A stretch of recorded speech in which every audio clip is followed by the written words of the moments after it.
Hey guys, my name is Mark. I'm a recovered drug addict and alcoholic. My sobriety date is November 27th of 2012.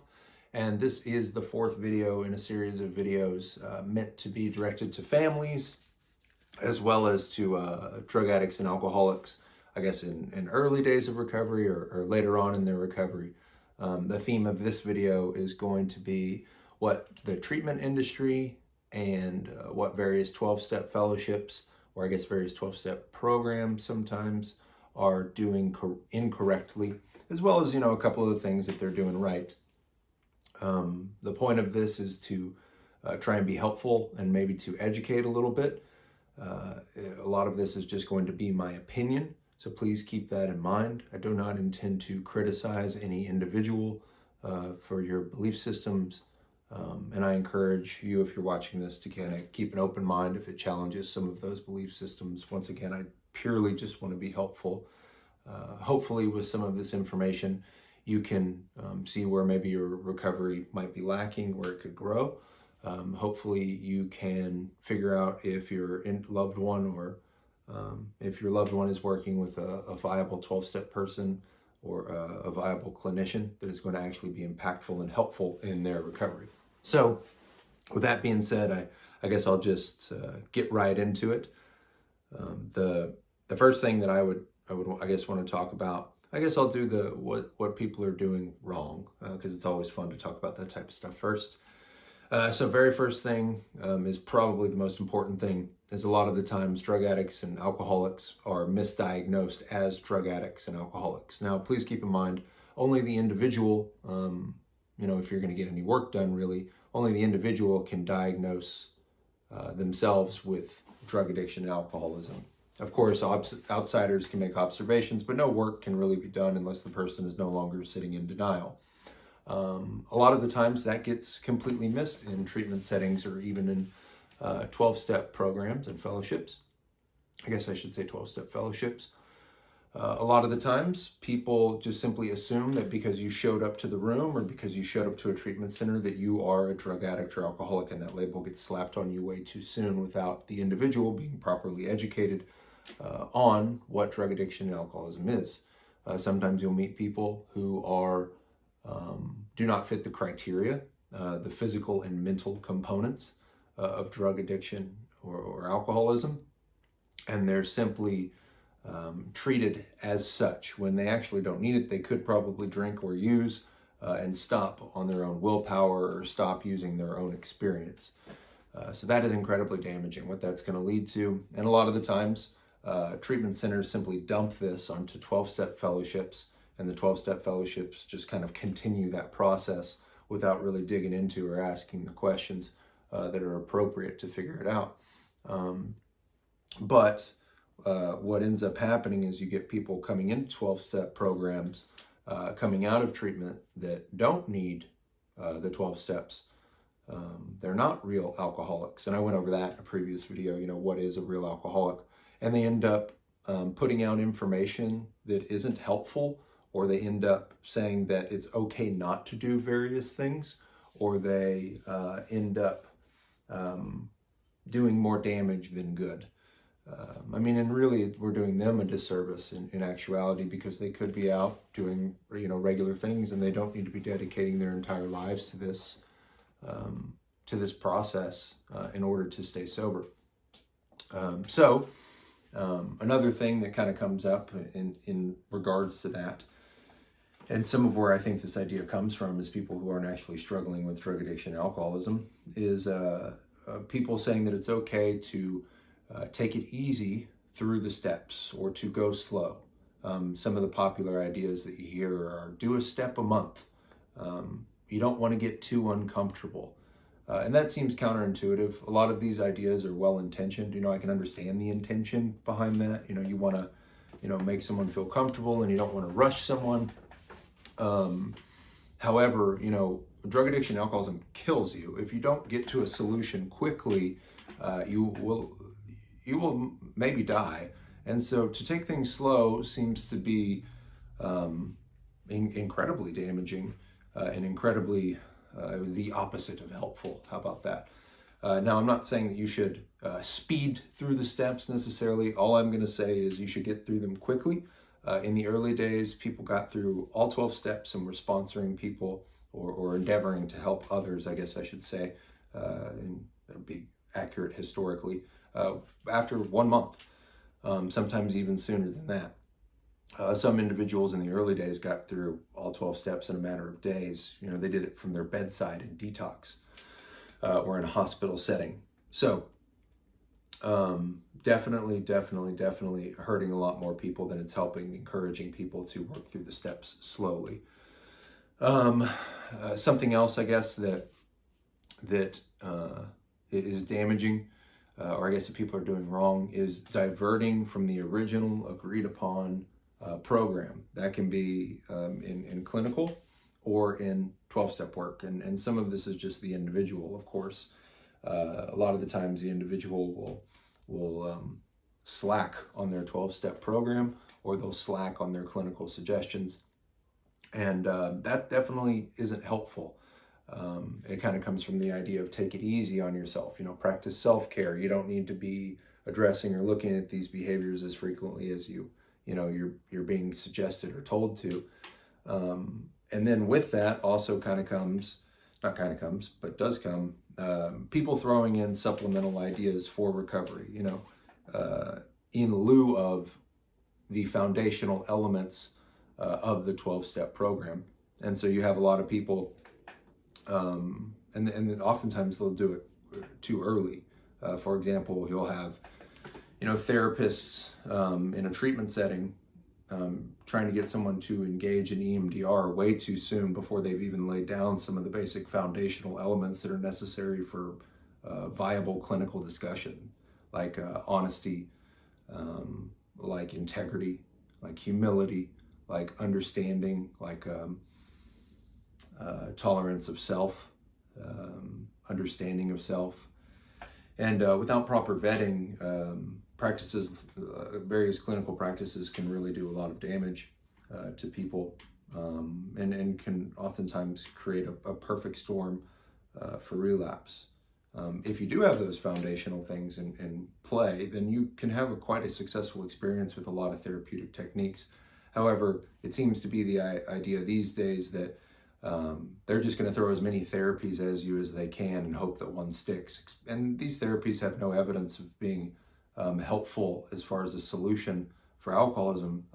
There's definitely evidence that a lot of these therapies make you feel good, but I'm not sure where we got it mixed up that feeling good equals sobriety. I believe, my guess is that came from the self-esteem movement, you know, the past 20 years in psychology, that sobriety has a lot to do with feeling good, and I think it has little to do with feeling good personally, and to imply such sets people up for failure and sets people up for relapse, and just is not realistic either. So with that kind of comes another issue that I take. This has to do with people who've been in recovery, or clinicians who've, you know, been around for a long time, or people who've been around for a long time in the recovery community, just period, is offering suggestions based in no experience. And so what I mean by that is clinicians offering, you know, suggestions or modalities and things that they've never really tried, or that they don't really have an expertise in. And then you have the 12-step, various people in 12-step fellowships that will start changing some of their views. A lot of people that I know will say, you know, in their early days will say, you know, the 12 steps is the only way to get sober. And then you'll hear them say later on, you know, the 12 steps isn't the only way to get sober, but they don't really actually have experience getting or staying sober with the modality that they're discussing. And to me, that seems quite confusing to the newcomer, and also not individualized, of course, in the way that I see things. Please remember, this is my opinion, is the 12 steps lays a great foundation for any modality to be applied afterwards. And without some of the things that you're taught or that you work through via the 12-step practice, a lot of the times those modalities will have little to no effect without having that, ingrained, I guess, within you. Some of the principles, which I mentioned earlier: honesty, integrity, humility, understanding, things like that. So I take big issue with a lot of the people, especially who have longer term recovery, putting that on the newcomer, even giving them that idea. I mean, you got to remember, newcomers, people early in recovery are looking for really any way out, or I guess the illness of alcoholism is looking for any way out. And so when you start to throw things around that aren't really evidence-based, or may not be the best idea for this person, then you start to get them taking the easier, softer way, the one that they feel comfortable taking. And I think in a previous video we already discussed that in early recovery, the addict or alcoholic should not be making decisions like that. So with that being said, and what ends up kind of happening with that is people become, at least in 12-step fellowships, mini clinicians. And what I mean by that is they take, as you get sober and stuff, you start to learn more about psychology and spirituality and philosophy and things like that. And then you, when you're mentoring someone or sponsoring someone or sitting down with someone, you end up playing mini counselor, and that's not the role that one is supposed to play when being a sponsor or really someone that's being of service. At least in my estimation, and I think what the founders of those 12-step fellowships were trying to say is that person's job is to hold the person accountable for a various set of tools that they've agreed to utilize in order to stay sober. And so when there's an issue that comes up, a tool is suggested, and then that tool is utilized, and the information gathered from utilizing that tool is run past the sponsor. The sponsor is supposed to use objective metrics in order to determine, the outcome of the situation, and then offer suggestions based on their understanding of that situation, grounded in 12-step work, not in clinical work. So a lot of the times what you see is glorified therapy sessions occurring in meetings and in sponsorship. You see a lot of people trying to take things that they've learned from their counselor, or learned from a psychological or a psychology textbook, or a philosophy textbook, and putting that on the sponsor, or excuse me, on the newcomer, and that doesn't seem to be what the proper role of a sponsor is, at least in the way that I've been shown how to do things. And please remember, this is a lot to do, once again, with the individuals involved, not necessarily the 12-step fellowship. I'm not holding the entire group accountable. This is just particular individuals within various 12-step fellowships. So with that being said, I guess something else that we see a lot of clinicians and people in 12-step fellowships doing is engaging in what I like to call, I guess, slogan or mantra recovery. Basically just throwing slogans and mantras at people until they get it right. So someone will come to you with a problem and they'll say, I'm having this, and this, and then you'll hit them with the, acceptance is the answer, or something like that. And that's not a solution. I mean, you're just telling someone an idea. That repeating acceptance is the answer, acceptance is the answer, acceptance is the answer is a band-aid to a very deep psychological wound, most likely. And that wound must be operated on. So you have to rip out the root of what creates the belief system in the first place that doesn't allow you to accept a situation. Not, rattle off an ideology or philosophical statement over and over again until you get it right. That doesn't seem to be the best course of action, but you see a lot of that being done, especially by counselors, I will say. We also see it done a lot at, we'll say, 12-step meetings that aren't very good. You see things like go to 90 and 90, meeting makers make it, put the plug in the jug, You hear things like, I don't know, you get the point. The basic idea, what I'm trying to say here is that real work must be done, not just repeating a slogan over and over and over again. And that work is going to be provided by a really good clinician, someone who's trained and has years of experience, and or a good sponsor pointing you to the tools that are found within the various recovery texts. So I guess that kind of brings me to some other issues that I guess I have with, the 12-step fellowships. So back in the 60s and 70s, the idea of, they started to see that, AA, or excuse me, that AA or NA or CA or whatever anonymous program wasn't being as inclusive as they should be. You have to remember in the 60s and 70s, there was this massive cultural shift, and things were becoming more inclusive, which is definitely good.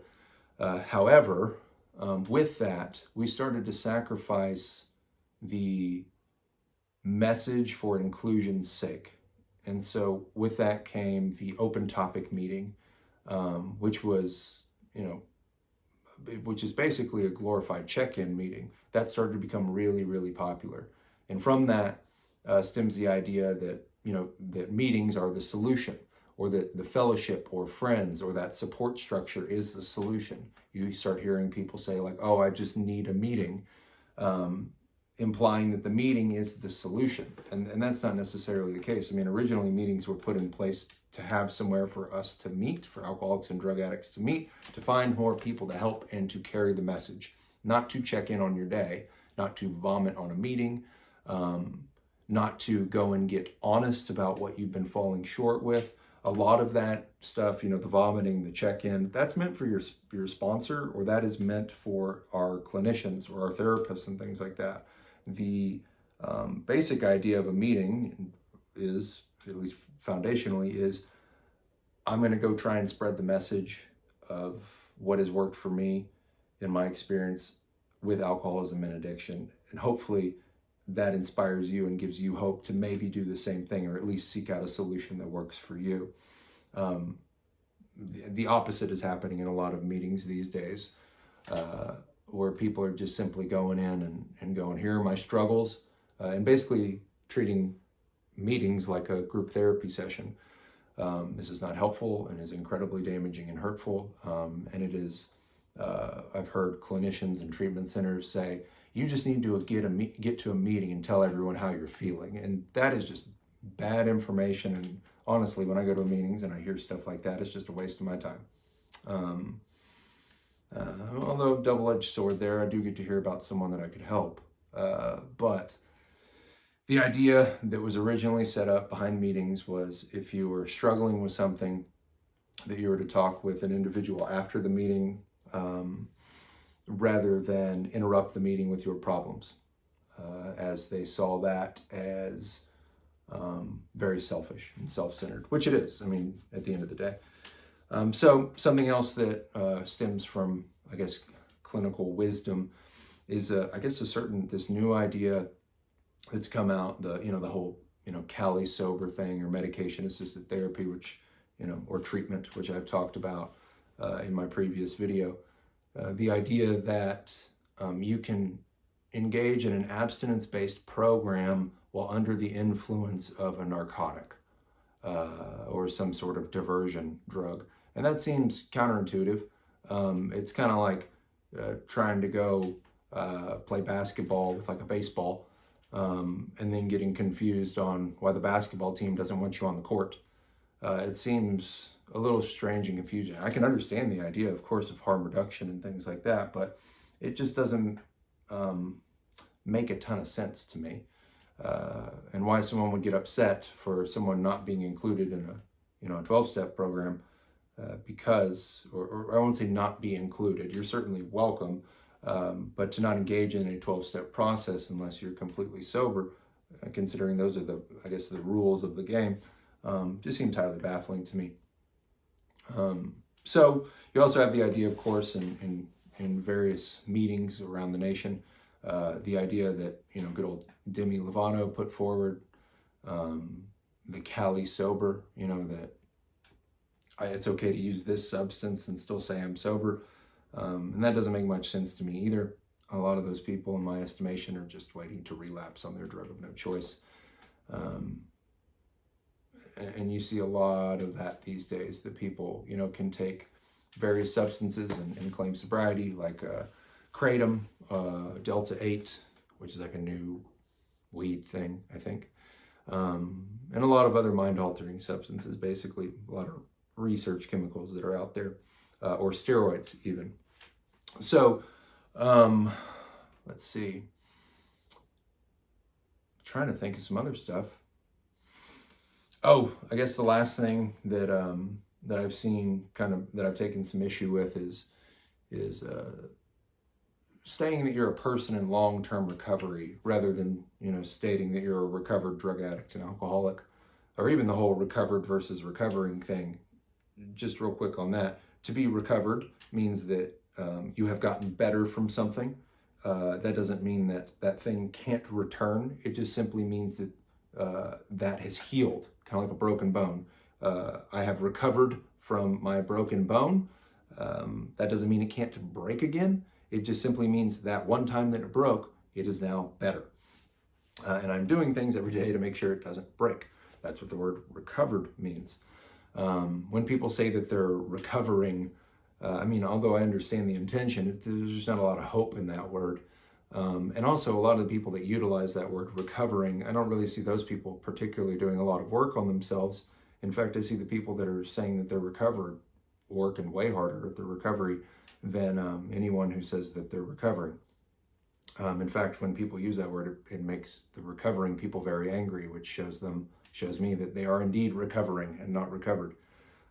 Anyways, so the person in long-term recovery movement, basically it's this idea that the word drug addiction, saying that you're a drug addict or a alcoholic, is negative. It's negative self-talk, and it's viewed poorly by society, which is, it doesn't make sense, because a lot of the times people are getting upset for seeing drug addicts and alcohol, or drug addiction and alcoholism, as a moral failing. It doesn't make sense to feed into that idea by changing up the lingo or how you present yourself. It seems to me like the proper thing to do would be to change the shame into gratitude. That's what I've done. Saying that I'm a drug addict is an alcoholic is probably one of the things that I'm most proud of myself for being, because it's taught me everything that I need to know about how to be a good person. And without it, I'd probably be lost in this world. To say that I'm a person in long-term recovery, and to avoid, I guess, the stigma that comes along with that word, seems to be kind of playing into the hands of those people. It doesn't really create the space for the conversation to be had or change a lot of minds. So I'm very much against that, person in long-term recovery. Although I understand the intention, it just seems a little silly and like semantical wordplay anyway. So all that being said, those are the things that I see that we're doing wrong in treatment and in 12-step programs. I will say that a lot of this stuff bleeds over from treatment centers just being uneducated, or being poorly trained or poorly informed. The school systems, at least the ones that I've experienced, don't really do a good job of breaking all this down.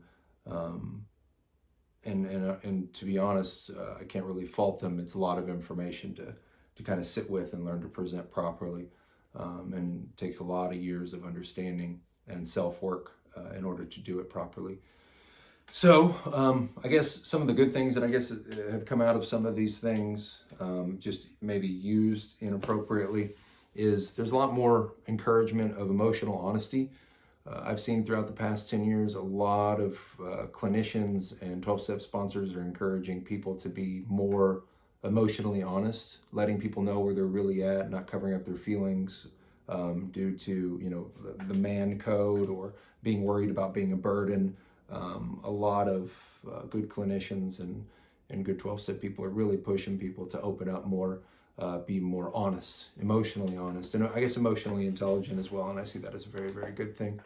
I do like the idea of the inclusivity.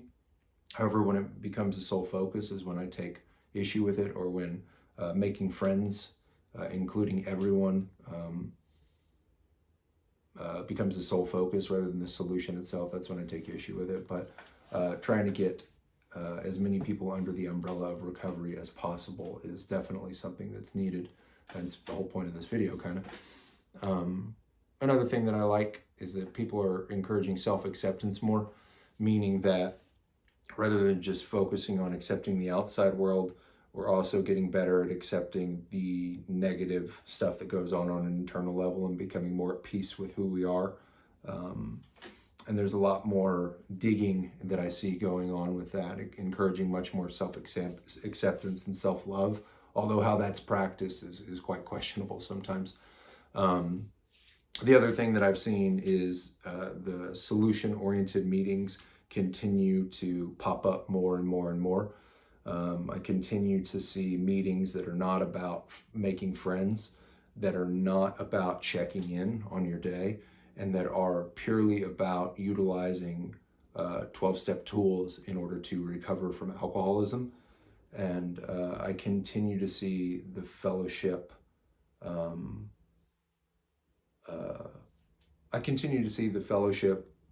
propagating that idea, basically, that the way to recover is through utilizing tools that have been agreed upon are effective and work, and that there is a way out through these tools. The way out isn't through just vomiting your problems. The way out is digging into your problems and ripping those out so that they don't bleed onto other people continuously. So there's a lot of things that they're doing right as well. So all that being said, I hope you've learned something. Please remember that a lot of this is my opinion. And if you have any comment on that, I'm certainly open to a nuanced conversation about some of these ideas and beliefs that I've kind of formulated through my own experience throughout the years. Please feel free to like, subscribe, or comment below. Share this video with a friend, and let's get the word out there that you can recover from alcoholism and addiction.